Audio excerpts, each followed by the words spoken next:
welcome back to another episode with Lana and Holly here at the Realtor Rant.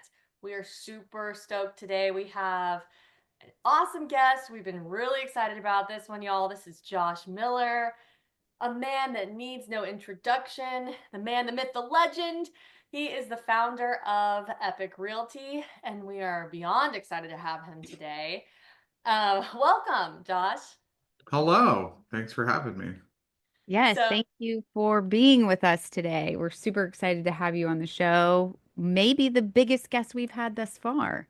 big Ooh. deal, big deal. Yes. I want to tell you real quick before we jump off a funny little story. Alana was already with Epic before me, and obviously she's my bestie. But so one of the reasons I came over, Alana was a big reason, but the other reason too, I told a lot of this when I saw your you made a video and it was just so funny. A lot of your videos, your sense of humor is really your comedic timing is like spot on. And I saw you make a video and I was like, he is so funny. I love his personality. Like he's a cool guy. I have no idea what that video was. I'm like sitting here racking my brain going, what Okay, it was the crazy one. video did I do? I remember what it was.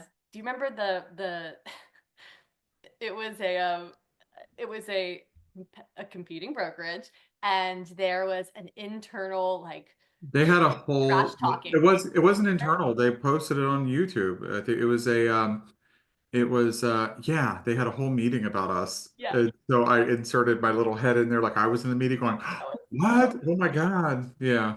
You Yeah. were so that was such a funny video They you were like, made. "Were you there?" I'm like, "No, I just put a little box there, put myself in there," and I was like, "What? Oh my God!" Yeah, so it was just funny. Yeah. Um, but yeah, it's funny because I was just at an event and I had an agent and she was like, "Oh, you're the guy from my onboarding videos. I feel like I know you." And I was like, "Oh yeah, that's me." She goes, "I watched you on my big TV in the living room," and I was like, "Oh, that's cool." She's like, "My whole family watched." I was like, "Oh." That's different. And so like she's like, we all feel like we know you now. I'm just thinking, oh my God, I can imagine like a whole family sitting in the living room watching an 80-inch screen TV going, oh, that's great. That's Taking it. notes. Yes, taking notes like with her whole family. I don't know how many people in her family. I don't know if it was like the kids, like how many generations of people. I'm sitting here wondering, like, was grandma watching? Like, you know what I mean? I don't know. Who knows? But these videos just live out there and people just see them and they're like, I saw a video about you. I'm like, oh God. Which one? You know? Just know you have a lot of eyes on you all the time, Josh. I do. You know what's weird? Sometimes somebody will tell me like, "Oh, so and so said this about you," and they saw your Facebook. I'm like, they're on my Facebook. I don't know. I'm like, okay. I'm like, I don't know. I've had Facebook since the day it came out. In fact, I was on a wait list for it to go public because it was just for college students only. I was already out of college, so I put it in there to like it's like we're coming public soon. Be the first to be notified. So I had signed up, and so I got notified the day it went public. So I've had my personal Facebook since the day it was available, and um, and so I'm just used to putting it out there to my friends and family. And now, we've blown up so big and I just accept like every friend request that isn't, that isn't a bot or that I don't think is a bot. And yeah, so I just put stuff out there like I'm still talking to my friends and family. So it's kind of interesting. Luckily, I'm not a very controversial guy, so I'm good. Yeah. Well, you've kind of had to almost enter that space given sort of, some of the feedback and fun, poking fun at Epic and the benefits and, kind of what we as Epic agents stand for. So unknowingly, you've kind of responded to that. And I think you've always kept it classy, but you've also really articulated your point well. Can you kind of elaborate on when those moments happen, what that feels like, and what causes you to want to react in the way that you do? Yeah, so it's complicated because a lot of people will tell you you shouldn't say anything, and I think that's what a lot of people do, and they follow that advice. Some do, some don't. But at the end of the day, there's this kind of conflict because you're told, just rise above it, but at the end of the day, you're also a human being and you feel things and you want to say things. And somebody says something bad about the person you love, you want to respond, especially if it's false. right? And so I don't respond to everybody. I'm not petty. But when it's false, I feel like, especially if I read the comments, and the comments are like, "Oh my God, I didn't know that." Yeah, no one did because it's not true. So whenever it's just completely not true, and people are kind of buying it, that's when I feel like I want to respond, because I'm a human being. We built this company, like, we built it with the best of intentions, or someone just completely trash it and say lies about it. That's when I feel like I really want to reply. And I do so with my own sense of humor, I guess. But I want to reply and set the record straight because if somebody, I mean, I think we've all heard stuff and you hear it just from the one side and you just kind of that's the only information you've been given, so you almost accept it, right? I think we've all fallen into that, where you almost just kind of like, oh, I guess so, that's the only thing I've heard. Then you tell other people like, I heard that they were doing this, because that's the only information you've had. And so I don't like it to be one-sided, especially if the other side is just a complete and utter, not just falsehood, just really like a lie. Like they know it's a lie, I know it's a lie. And we're not some big like conglomerate owned by some, foreign investment firm. We are a family ran company. This is my family. This is my twin sister. This is my husband. My family is helping us run this, a family owned, family ran company. And so when you're kind of trashing leadership and trashing whatever, you're trashing me and my family. And so and this is a labor of love, this company. Like we built this company over the last 3 years, 7 days a week, 12 hours a day. We poured our time, our love, our care, our letting go of our personal lives and everything to build something great for agents, and for somebody just so callously be like, nah, they suck. It's like, okay, well, that's your opinion, fine. But to come in and just make up things, it is upsetting. And as human beings who have spent so much time building something, I feel like I have to reply. I don't want people getting those lies, thinking that those are real. And you can tell the intention by who's saying it too. These are obviously, like you said, people at competing firms with their own agendas. And so, I've never been the kind of person to, I've always said you don't need to tear down someone else's house to build your own, right? So, because if you build your thing with the scraps of others, what you built is not a good place, right? So I just don't feel like I need to tear anybody down. My last brokerage, when I left to start Epic, I remember I was gone over a year and I had people reaching out to me saying, I had no idea you even left. I was so quiet because I knew that, abundance is not limited, success is not a zero-sum game, and that I could build something without making some big announcement over here and telling people that they suck and that's why I'm doing my own thing. I didn't need to do all that. I just kind of went and did my own thing. And I just don't think that's the case for most people. I think for a lot of people, they're scared or they're aggressive, and there's a lot of big egos in real estate. And they really do feel like to lift themselves up, they need to tear someone else down. And I'm just not like that at all. So I was very quiet. I just kind of like just went off, and then people are like, once we had like 1,000 agents, people started kind of hearing about us. And so they're like, I didn't even know you left. I'm like, yeah, just do my own thing, you know. Yeah. You know, I was agent, I am agent 1089. So I'm just, and I think I was agent in Florida 99. So I'm right in there, little past, but definitely right in there, and fully believe in your guys' mission, what we're building here, the culture, um, just the belief system. It's super exciting to be a part of all this. And so one of the big questions is like, why did you decide on all this, right? Like, you were with another company, you were an early adopter, founding member, you had a thriving real estate career. All the things were going in the right direction. Why start this and do this? And did you expect the adversity that you were going to get when you decided to do this?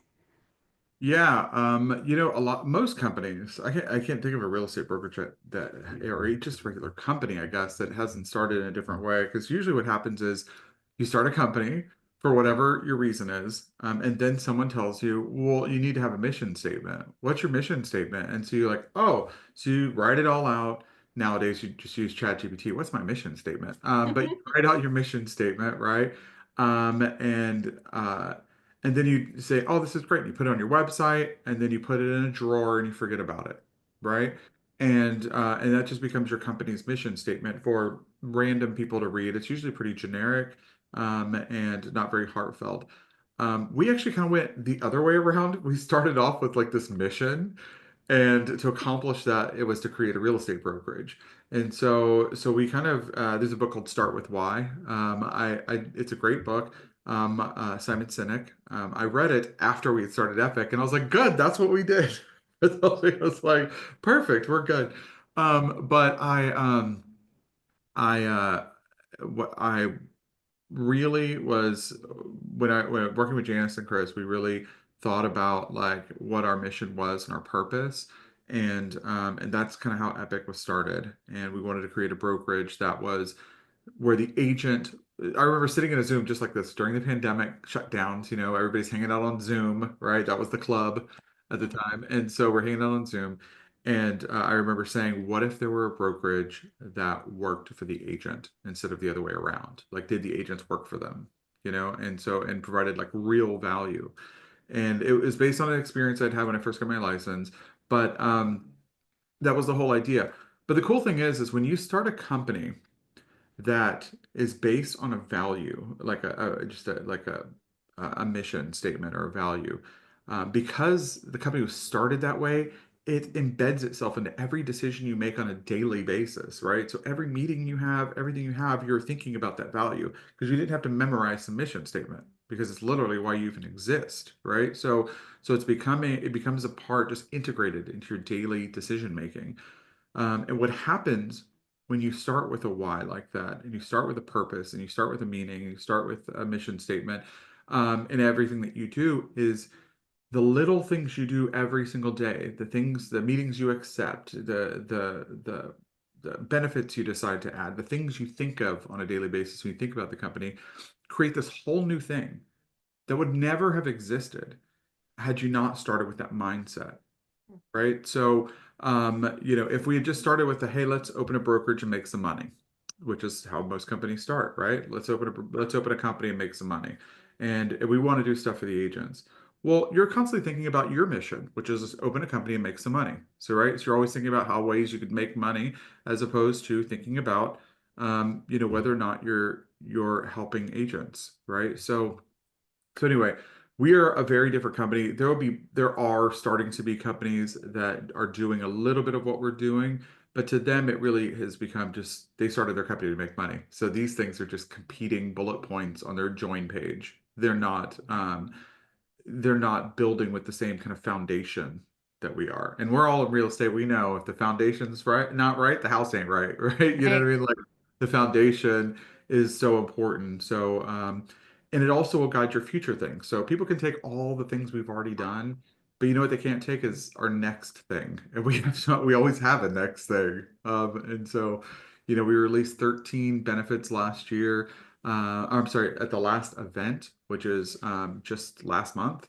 And You were we there. It was amazing. yeah, Barbara Corcoran was awesome. So Uh, awesome. she was so funny. But last month, and we have PowerCon coming up in June, and just in the last month, we already have like 5 benefits that we're sitting here talking about releasing. We may end up with 20, 25 extra benefits by the end of this year. So, just from this year. And so, you can't take our next thing because we are constantly thinking not about how to just get more money for us or even for Epic. It's about how do we continue our mission statement. This is what we started with. This is what we work on every day, and this is where we're going. So So, that leads me to my next question. What you have so many irons in the fire. Um, which one is getting you most excited like these days? What are you most excited about working on? I wouldn't say that I have a lot of irons in the fire. And you know what though? I've heard that my whole life. Because at one point I owned like 4 companies. And I was still a real estate agent and all these other things. So I was like, oh my God, I have like 6 jobs. People are like, when do you sleep? I'm like, I don't. And now that I made a promise 2 years ago as my New Year's resolution. Chris told me that I need to stop with the ideas outside of Epic and that we have something to focus on and that I can't be like a squirrel looking around with all these different ideas. and just to write them down. And if I want to do them one day, I will, because I'm just like an idea machine. And so I do have a book of ideas. keep keep writing into. It's on my remarkable tablet now, but it's not on paper anymore. But yeah, so I just want to he's like focus your creative ideas into Epic only. And so so I do. So I wouldn't say I have a lot of irons in the fire. I have a lot of ideas, and those ideas are for one company. So to me, that's actually very limited because I could I could be doing a million things right now. And I think Janice is the same way, my twin sister. You know, she has 7 kids. She's very, very active in her church. I mean, to like 3 or 4 days a week. She's you know, CFO of her company, co-founder. She's got all this work to do, and then she's like taking extra classes for fun. And then she like leads a couple of other things. I mean, and people are like, "How do you do it?" And she's just like me. Her mind just kind of keeps going. She can keep going. She can work on 50 things at once and never be stressed out. So yeah, so I wouldn't say I have a lot of irons in the fire. I would just say that I actually have less now because I just have a singular focus, Epic, and I can kind of come up with ideas within that structure, that framework. Okay, so within Epic Hmm. that you're allowed to talk about, is Hmm. there one benefit or project that you're working on that you're really having fun with right now? I have nothing new to announce today. But yes, well, there's some upcoming benefits we've already announced. I'm really excited to roll out. And so childcare to me was really important. We talked about that early on. It's always been so expensive. We finally figured out a way to, you know, figure it out so that it could happen. So we've announced that. Our AI tech, we have some pretty cool AI tech going to be announced at PowerCon, and we have some future stuff even 1, 2 years out. And I think right now AI, people just think of ChatGPT, but that is just a limited kind of chat bot. That is not everything. And so we are taking AI out of the chat bubble and integrating it into our daily systems. And so, so we are going to continue to be the number one AI brokerage in the world. So we have a lot more coming with those things. Let's go deeper with that because it seems like it's a race to the AI finish line right now. Seems like every brokerage is touting their AI capabilities and wants to be the leader in that space. Like, what makes Epic different when it comes to AI and tech? Yeah, so a lot of things actually. AI is what you would call a blue ocean technology. I want you to think of blue ocean. The reason it's called blue ocean is because it's completely wide open. There's so much you can do with it, right? So the internet would be considered a blue ocean technology. Electricity at one point was a blue ocean technology, and now you'll see electricity is embedded in everything, right? The internet's embedded in everything. My toothbrush, I think, connects to the internet now. So, and so it's kind of embedded everywhere, and that's what will happen with AI. It'll be integrated into things like your toothbrush. It'll be integrated into to everything that you touch. So you know how you walk into a room, the light's off, it's dark, you immediately reach for that part on the wall where the light switch is supposed to be because you expect it to be there. Or you go to a hotel and you immediately look for the Wi-Fi because you expect it to be there. That wasn't always the case for us for Wi-Fi less than 20 years. And then for you know for electricity being so commonplace less than 100 years. I think AI will be that. You will wonder why these programs aren't doing all the work for you. You know, so AI is gonna be more just kind of ubiquitous and ingrained into every little thing. And so that's what we're trying to do is embed it. We were the first for AI 2 years ago. We launched Epic AI to the public. This is when people didn't really know much about AI. It wasn't quite the buzzword it is today. And we launched it to the public, and it was a set of tools that agents anywhere in the world can use. And it was recommended by Real Trends as the number one AI tool for realtors. And we had about 350,000 unique users use it last year. So it's definitely used worldwide. I think 27 countries people have logged into it. But we are kind of continuing that. We've been kind of on the forefront of that. While a lot of these places are adding kind of like their chatbots now, which we've had for a couple of years, we are going deep integration into our daily kind of lives. So yeah, we've had AI. We've been using AI internally for years anyway. We've been using it for onboarding. We've been using it for a lot of things.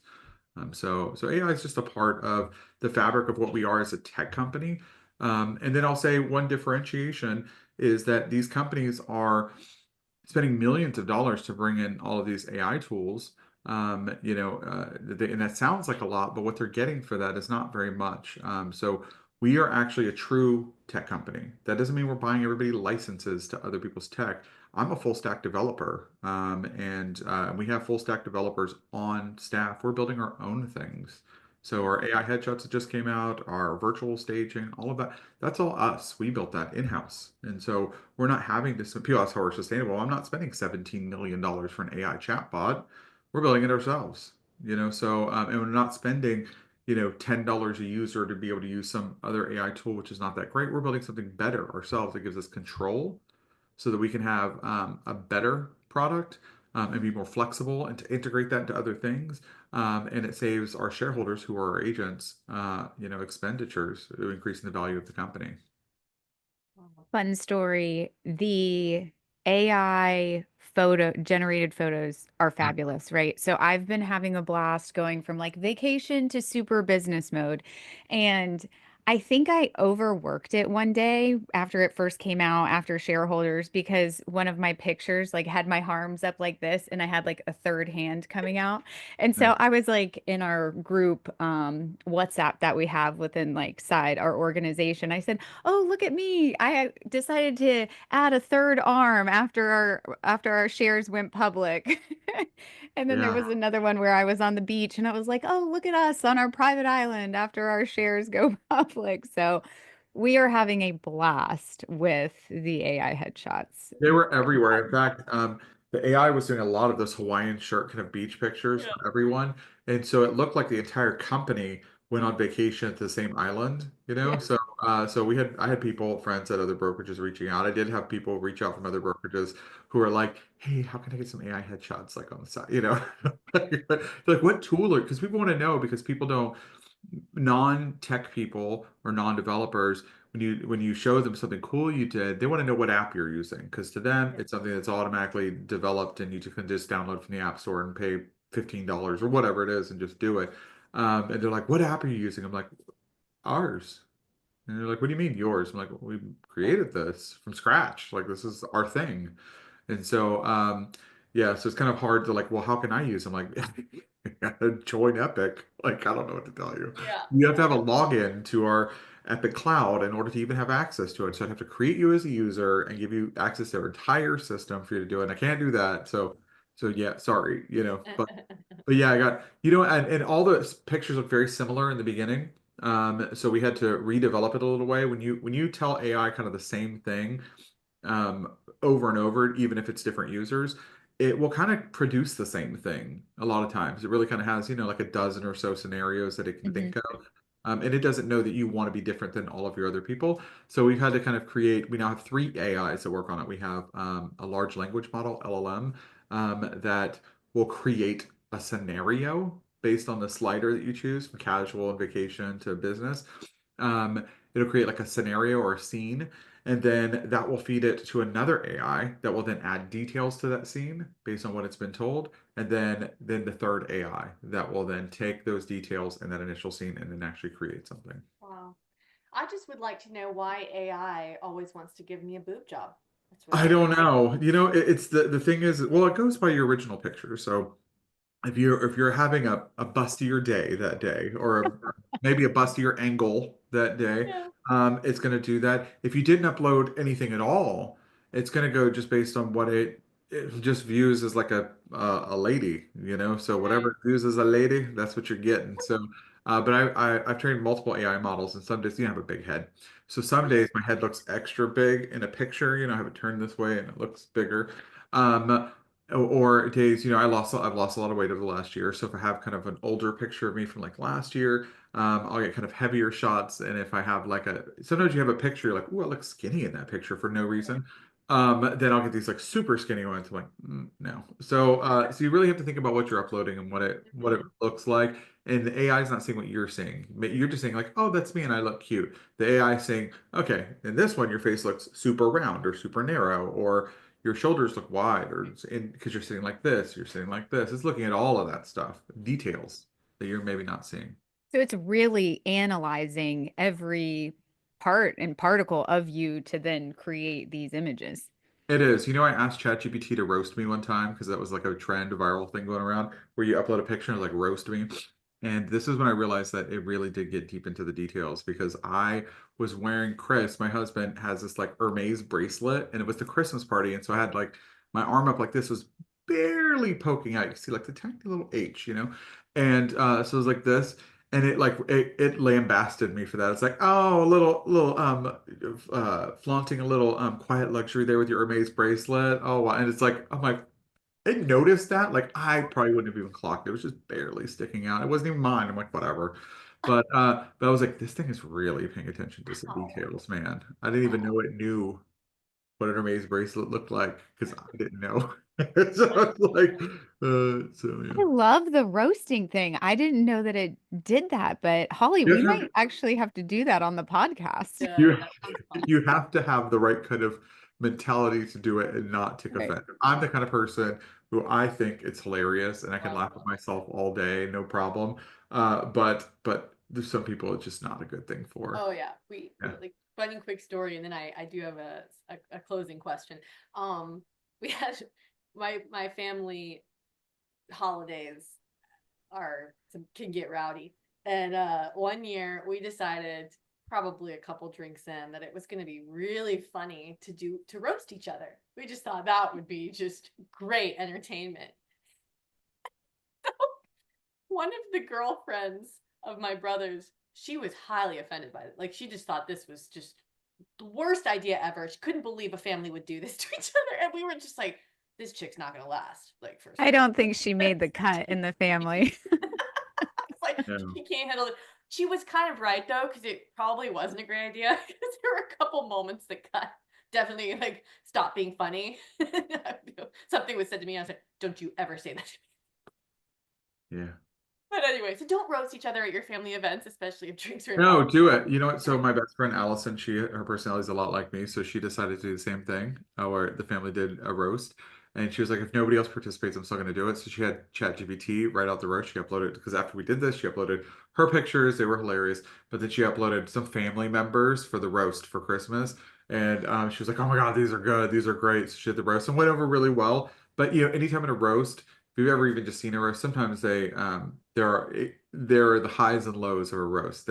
It's like any kind of set. There's going to be jokes that aren't funny, jokes are absolutely hilarious, jokes that make everybody feel awkward. So you kind of have to just know what you're getting into Right. when you are attending or participating in a roast, and you have to set that expectation. Everybody, some of these jokes are going to be funny, some of them are going to be flat, and some of them are going to be absolutely offensive. Right. So just prepare yourself for the weird, awkward moments and just take it as part of, the process. Yeah. Well, I wanted to one of my closing question, maybe Lonnie has one too, but mine is from your perspective, we're agents on the ground, so we chit chat with each other. We kind of know like why I came over here and why Lonnie came and um but from your perspective, from your bird's eye view, why do people come to Epic? Especially like I've noticed some high producing agents that had big downlines. Like I'm like, why did they leave? Like, didn't they have this amazing cushy setup? I mean, but I know people even on my team. I don't know if you know Candy here in Atlanta. I'm on the All Points Yeah. team, which is Yeah. an amazing team that attracts top level producers. And Yeah. I'm just sometimes I'd like to know from your perspective, like what are people telling you? This is what we saw in Epic, and this is why we're coming on board and excited. It is different for everyone. Everyone makes a kind of personal decision for themselves or their families. I will say we do attract a lot of high producing people for a number of reasons, but we kind of price out because we're not a cheap place to be, and we're not trying to be, but we kind of price out the people who just want to hang their license. They're just going to sell like their dad's home or whatever, and then like the family farm, and then they're going to do like one deal a year. We kind of price those people out and that was intentional. We are not trying to be we're not trying to have all these like monikers of like, oh, look how big we are, look how many agents we have, look how fast we're growing. Now we have a lot of agents and we are growing really fast, but that's not our goal. And so for some of these people, that's their whole thing. Like there are some brokerages when you think of them, that's all you think of, right? Is that just their the kind of growth mindset of agent downloads and recruiting. And so we didn't want that to be our thing. And so So we're not interested in just like hanging licenses to be able to say like, oh, look how many agents we have. We just want to have the best brokerage, right? So we have done a lot of cool things like our Power Award and stuff like that to encourage high producing teams and companies, and then just offering a lot of value. I think that recruiting is fine. There's nothing wrong with agent attraction. Agent attraction is great. It gives an extra income stream, and it helps the people you attract, right? Because like I know a lot of our agents who have joined, they were attracted here, and they are so grateful that somebody told them, and so now they get to be that person somebody else can be grateful for, right? So, um, but that really wasn't our goal. But I think everybody joins for different reasons. Some I would love to say everybody joins for the culture. That would be amazing to say. And I think companies who say that are wishing that were true because that's not true. It's a business decision, right? So I think culture is what keeps people there. It's your retention. It's not your attractor, right? So culture is the retention piece. I think what attracts people is our value proposition. So, we have over 70 benefits. The average agent with us right now saves over $30,000 a year. So by being with us, that's not the total you can save. That's just what the average agent saves. So from our benefit structure. So there's a huge value proposition. I think a lot of people join for that. Other people join because we're new and they want to be a part of something on the ground floor. They were maybe missed the boat on other brokerages that were in their growth phase like we are now, or they were there and saw what happened with their stock and what happened with their growth and they were able to do some really cool things. They want to replicate that. So people are joining for various reasons, and there are some people, of course, joining for the culture too. They like what we have to say. They like our branding. They like what we're doing. They like the direction we're heading. We also have people who join for the tech. We have a lot of tech, so they get to join for that reason too. But I think it's going to be a personal decision and what's best for people and their family. Awesome. Well, Um, Josh, last question I really before thought we we had like another hour or two, so I was like, oh, last question. Well, last question, and then we will give people a little teaser. We're gonna cut off to then go to our little mini series that people will have to tune in for that as well. So, last question, it might be a long one. What what is the future for Epic, and what do you say to the naysayers and the doubters and the haters and the people that are watching on the sidelines that actually maybe want to explore becoming Epic, but just haven't made that decision yet? So it's I a should have loaded worn. question. I have a shirt that it says "The future is epic." I should have worn that one today, but couldn't find it. I just wore it. We filmed this week. We filmed a documentary. We were asked to participate in a documentary, and it was about how Epic is changing agents' lives and changing the industry. And it's really cool. It's hosted by Meg Ryan. It's awesome, and it tells these kind of stories of companies like Epic and usually nonprofit organizations. But so we got to film that, and I was wearing my "The Future is Epic" shirt. So gosh, is I it got a And the lot. to real be Meg clear, Ryan? Meg Ryan is in it. Is it the real She Meg Ryan? is, yeah. I didn't get to film with her. I really thought I was going to get to be like, no, she films in LA. I was like, oh, okay. But that's okay. I didn't get to meet her. So, but that's okay. That's kind of how these things are done. But I was very happy to be able to talk about how Epic is changing things because every single day, and this is something I didn't expect, every single day I get an email or a message from one of our agents about how Epic has changed their lives. And so it could be, about 2 weeks ago, I had an agent who reached out to me and he told me he was scared to death to get a listing. And I thought, well, that's weird because I know that seems weird because I'm an agent. But I couldn't afford to get a listing. I couldn't afford to get business because I didn't even have the money for signs. I didn't want to do my clients wrong by just taking amateur photos with my iPhone. So you can afford listing photos, couldn't afford signs, couldn't afford marketing. It's just very just afraid to get a listing.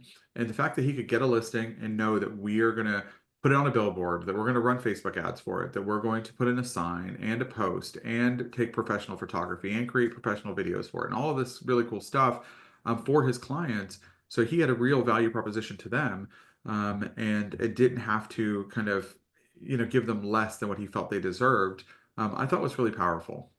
We have another agent who her and her husband trying to get pregnant, and there's a specific drug that she needed to take, but they couldn't afford the drug. And unbeknownst to us, because we cover over 1,000 prescriptions, so I don't know every single one, it was covered in her free prescriptions. And so, and she's now pregnant, so she's gonna have the first Epic baby, which is awesome. So, uh, and so whenever somebody tells me, are these benefits really kind of making a difference? I'm like, there's going to be an entire generation of human beings that walk this earth because of what we're doing at Epic. So this really is kind of a life-changing experience. And the other stories of people like, I used AirVet. I didn't know if I should take my dog to the vet or not in the middle of the night. I was going to wait till the morning, but I decided to use AirVet, and they made me take them immediately in. And the vet told me if I'd waited till the morning, my dog would be dead. So, this has saved my dog's life. And so, I mean, we're really changing kind of the lives and the quality of life for all of our agents. And as we add benefits like childcare and roadside assistance and all these things, there's going to be some real kind of life-changing stuff for people as we move forward. But the future of Epic, I think, will be to continue to support our agents in all ways that we are now, and in more ways to be this holistic approach to agents where we're helping them in their personal, professional lives so they can succeed as human beings. And amping up our technology as well, and staying at the forefront of technology for RE tech, for real estate technology, and to continue to advance that. And yeah, that's our future. I And oh, love it. the question you asked me, in regards to the naysayers as well, and people who said that we've had that since the very, very beginning. I remember people saying we wouldn't last a year. And I remember people saying that we wouldn't be able to offer some of the benefits we offer right now. People are saying, oh, they're never going to release that. Oh, they're never going to be able to make that work. Oh, that's just a flash in the pan that will never materialize, and it has. And I think that we are just going to keep steadfast, be steadfast and continuing to improve and keep going forward. But I personally, I don't mind the naysayers. They end up being fuel to my fire because I'm the kind of guy, if you tell me I can't do something, I'm just going to go right ahead and do it. And so, and then just let you be mad, so that's it. So I'm kind of the person who will do it anyway, and it becomes fuel to my fire. But I know one of our brokers, he thinks it's funny, so he has a scrapbook of all the things people have said over the years he's been here, and people are like, "Oh, that's not going to happen. Oh, they're never going to go public. Oh, they're never going to do this." And he's got this little scrapbook that he's building for us to show at like a power con one day of like all the people who said we would never make it to that point, and so we can That's show cool. it. I Yeah, love that. yeah, Well, I that, love that's that a so great, much. great place to end. And man, this was so cool. We're so grateful that you came on the show today and spent some time with us, Josh. And yeah. just to be a part of this mission of agent centric, building something for the agents, the culture, everything. We are so honored and truly feel blessed to be a part of the brokerage as well. So thank you to you, Janice, Chris. We love you guys. Thank you so much. And I love your old shirt. You have the matching. I'm only here for the free car washes. I will Yes. tell you that actually was because So people were funny. making fun of us on Facebook and saying, "Oh, the place with free car washes," Yeah. making a joke of it. Of course, they always leave out the place with the free healthcare. They leave all that out. But yeah, I remember telling my chief of staff, Samantha, I told her, I was like, I just want a shirt that says I'm only here for the free car washes, and I'm just going to wear it. And she behind, but without telling me, had thousands of them made, and we got to give them out at events. And I was like, oh my God, it's my favorite shirt ever. So yeah, so I'm Yeah, I glad you love guys are it. wearing them. I love it. Well, we started a mini series on our YouTube channel of epic benefits, and we just launched it last week. And our first one that we mentioned, of course, was the car wash. So, I love it. Yeah. That's great. yeah. So, all right, let's sign off. This was great. Again, thanks you guys, and y'all have an awesome day. Josh, we're gonna catch you on the flip side for our mini series. All right. Perfect. Thanks, Thanks, guys. Josh. See ya.